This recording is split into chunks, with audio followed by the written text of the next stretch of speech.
ഇത്തവണ മാവേലിക്കരയിൽ മത്സരം കടുക്കുമെന്ന് തന്നെ പറയാം. നമുക്കറിയാം 25 വർഷക്കാലമായി മാവേലിക്കരയിൽ നിന്ന് പോകുന്ന ഒരാൾ, പാർലമെന്റിലേക്ക് പോകുന്ന ഒരാൾ കൊടിക്കുന്നിൽ സുരേഷ് MP ആണ്.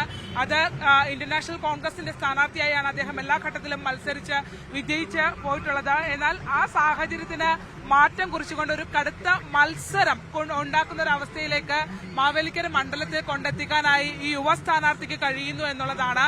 എന്തായാലും മാവേലിക്കരയിൽ സാധാരണഗതിയിൽ കൊടിക്കുന്നിൽ അവിടെ വളരെ എളുപ്പത്തിൽ വിജയിച്ചു കയറുന്ന ഒരു സ്ഥാനാർത്ഥിയാണെങ്കിൽ ഇത്തവണ മത്സരം അല്പം കടുക്കും. എന്തായാലും മാവേലിക്കര മണ്ഡലത്തിന്റെ ചിത്രം ഇങ്ങനെയാണ്. 25 വർഷക്കാലമായി നിലവിൽ കൊടിക്കുന്നിൽ സുരേഷ് MP മണ്ഡലവുമായി മുന്നോട്ട് പോകുമ്പോൾ അവിടെ BDJS ആണ് NDAയുടെ സ്ഥാനാർത്ഥിയായി മത്സരിക്കുന്നത്.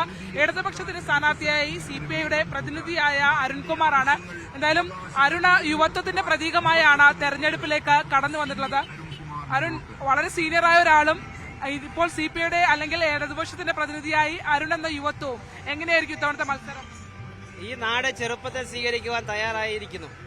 ഒരു തർക്കവും വേണ്ട. ഞങ്ങളുടെ കുട്ടനാട്ടിലെയാണ് പര്യടനം ആണ് ഇന്ന് നടക്കുന്നത്. കുട്ടനാട്ടിൽ 2ാം ഘട്ട പര്യടനം ഇന്ന് സ്റ്റാർട്ട് ചെയ്തിരിക്കുകയാണ്.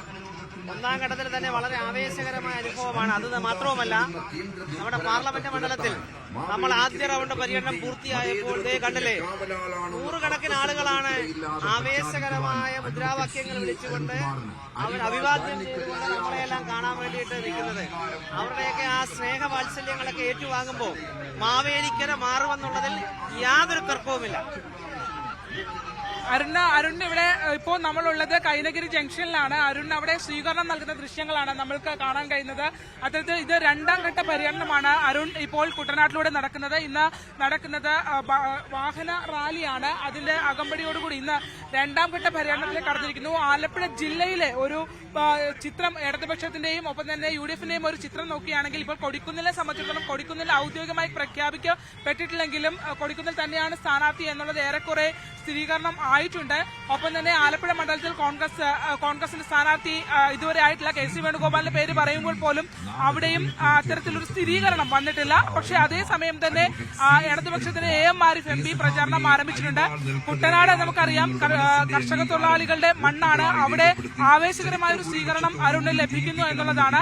ഇപ്പോൾ കൈനഗിരി ഭാഗത്തേക്കാണ് ഇന്നത്തെ പര്യടനം കൈനഗിരി കുട്ടനാട് മണ്ഡലത്തിന്റെ എല്ലാ മേഖലകളിലും ഇന്ന് നമ്മുടെ റോഡ് ഷോ പോവുകയാണ്.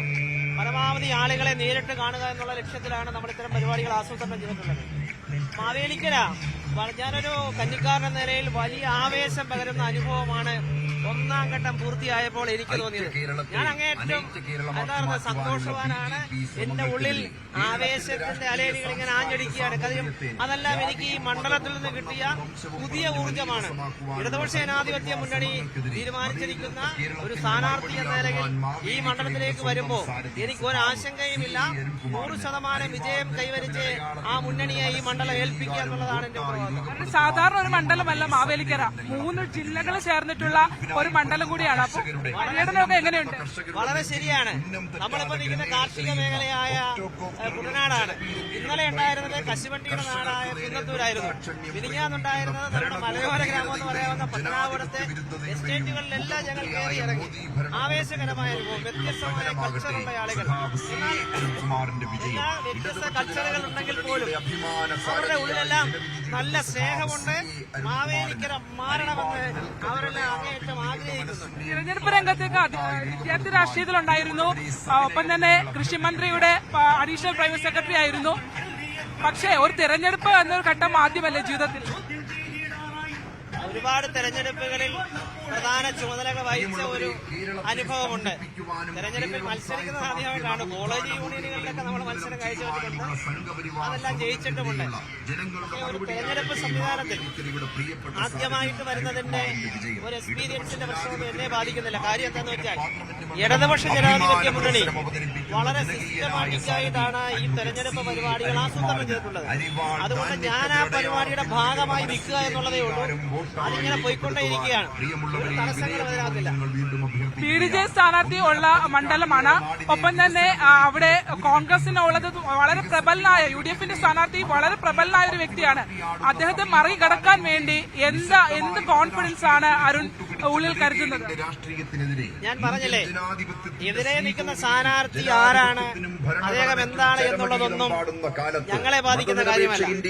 ഞങ്ങളെ ബാധിക്കുന്ന കാര്യം ഈ നാടിന്റെ വികസനമാണ്. ഈ നാട്ടിൽ വികസനം നടന്നില്ല എന്നുള്ളതിനെ സംബന്ധിച്ച് ഈ നാട്ടിലെ ജനങ്ങൾ പറയുന്നുണ്ട്. അത് ഏറ്റെടുത്തുകൊണ്ടാണ് ഞങ്ങൾ പോകുന്നത്.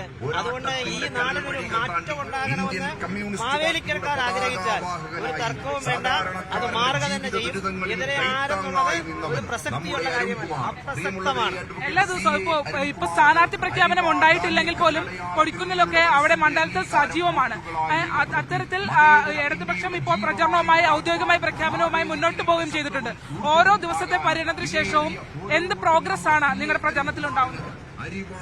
ഞാൻ പറഞ്ഞില്ലേ, ഈ കാണുന്ന വാഹനങ്ങളെല്ലാം, ഈ നാട്ടിലുള്ള സ്വീകരണങ്ങളെല്ലാം, ഇതെല്ലാം തെരഞ്ഞെടുപ്പ് ഇടതുപക്ഷ ജനാധിപത്യ മുന്നണിയുടെ കഴിഞ്ഞ കാലങ്ങളിലെ തെരഞ്ഞെടുപ്പ് കൺവെൻഷനുകൾക്ക് ശേഷമാണ് ആ പ്രക്രിയകളെല്ലാം ആരംഭിക്കുന്നത്. എന്നാൽ ഞങ്ങളുടെ കൺവെൻഷൻ 7-ാം തീയതി നാളെ നടക്കാൻ വേണ്ടി പോകുന്നേ ഉള്ളൂ. അതിനു മുമ്പ് തന്നെ ഞങ്ങൾ 1-ാം ഘട്ട പരിഗണന എന്ന തരത്തിൽ പൂർത്തീകരിച്ചിരിക്കുന്നു. ഇടതുപക്ഷ ജനാധിപത്യ മുന്നണി ഇത്തവണ വളരെ നേരത്തെ തന്നെ സ്ഥാനാർത്ഥികളെ പ്രഖ്യാപിച്ച് അവരെ മണ്ഡലങ്ങളിലേക്ക് വിട്ടിരിക്കുന്നത് തന്നെ 20 മണ്ഡലങ്ങളും പിടിച്ചെടുക്കാൻ വേണ്ടിയിട്ടാണ്. അരുൺ, എന്തൊക്കെ കാര്യങ്ങളാണ് നിങ്ങൾ ഈ തെരഞ്ഞെടുപ്പിൽ മുന്നോട്ട് വെക്കുന്നത് ഇടതുപക്ഷം മാവേലിക്കര മണ്ഡലത്തിൽ? ഞാൻ നേരത്തെ പറഞ്ഞതുപോലെ മാവേലിക്കരയുടെ നിരവധിയായ വികസന പ്രശ്നങ്ങളുണ്ട്. നമ്മൾ പോകുന്നത് കുട്ടനാടാണ്. കുടിവെള്ള പ്രശ്നം വളരെ രൂക്ഷമായ ഒരു സ്ഥലമാണ്. കുടിവെള്ള പ്രശ്നമുണ്ട്, കുട്ടനാട് പാക്കേജ് ഉണ്ട്. ഞാൻ പറഞ്ഞ നമ്മളിപ്പോ കുട്ടനാട് കൂടി പോകുന്നോണ്ടാ അതൊക്കെ ഒരുപാട് എന്താണെന്നത് പ്രാബല്യത്തിൽ എത്തിക്കാൻ വേണ്ടിയിട്ട് ഇവിടുത്തെ ജനപ്രതിനിധികൾക്ക് കഴിയുമായിരുന്നു.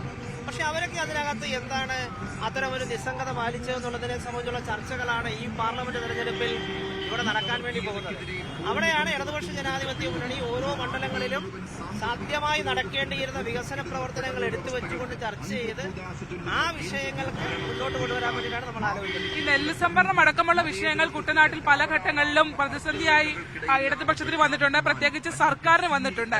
അപ്പോൾ ഈ നെല്ല് സംഭരണം അടക്കമുള്ള വിഷയങ്ങളെ ഒക്കെ മറികടക്കാനുള്ള രീതിയിലുള്ള എന്ത് കാഴ്ചപ്പാടുകളാണ് നിങ്ങൾ ജനങ്ങളുമായി പങ്കുവയ്ക്കുന്നത്?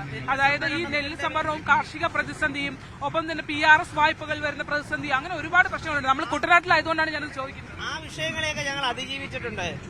അത്തരം പ്രശ്നങ്ങൾ PRS-മായി ബന്ധപ്പെട്ടുകൊണ്ടുള്ള വായ്പകളുമായി ബന്ധപ്പെട്ട വിഷയങ്ങൾ വന്നപ്പോൾ ആ വിഷയങ്ങളിൽ അപ്പോൾ തന്നെ ഇടപെട്ട് അത് ബാങ്കുകളുമായി കൃഷിവകുപ്പ് ആ കാര്യങ്ങൾ സംസാരിച്ച് ആ വിഷയങ്ങൾക്ക് പരിഹാരമുണ്ടെങ്കിൽ അത് പരിഹാരമായിട്ടുണ്ട്. പിന്നീട് നെല്ല് സംഭരണവുമായി ബന്ധപ്പെട്ട് വളരെ നേരത്തെ തന്നെ നമ്മൾ കുട്ടനാട്ടിലേക്ക് വരുമ്പോൾ ആ കാര്യങ്ങളെല്ലാം നമ്മൾ കണ്ടതാണ്. കുട്ടനാട്ടിലേക്ക് വരുമ്പോൾ ഇവിടെ എന്താ നടന്നത്? എങ്ങും ഒരു പ്രശ്നമില്ല. എല്ലാ പാടങ്ങളിലും നന്നായി കൊയ്ത്ത് നടക്കുന്നുണ്ട്, കൊയ്ത്തുന്തരങ്ങളുണ്ട്, നെല്ലെടുക്കുന്നുണ്ട്. ഇന്നലെ മിനിഞ്ഞാന്ന് ബഹുമാനപ്പെട്ട 2 മന്ത്രിമാർ വന്നിരുന്ന ആ കാര്യങ്ങളിൽ വേണ്ട ചർച്ചകളെല്ലാം നടത്തി ആ വിഷയങ്ങളെല്ലാം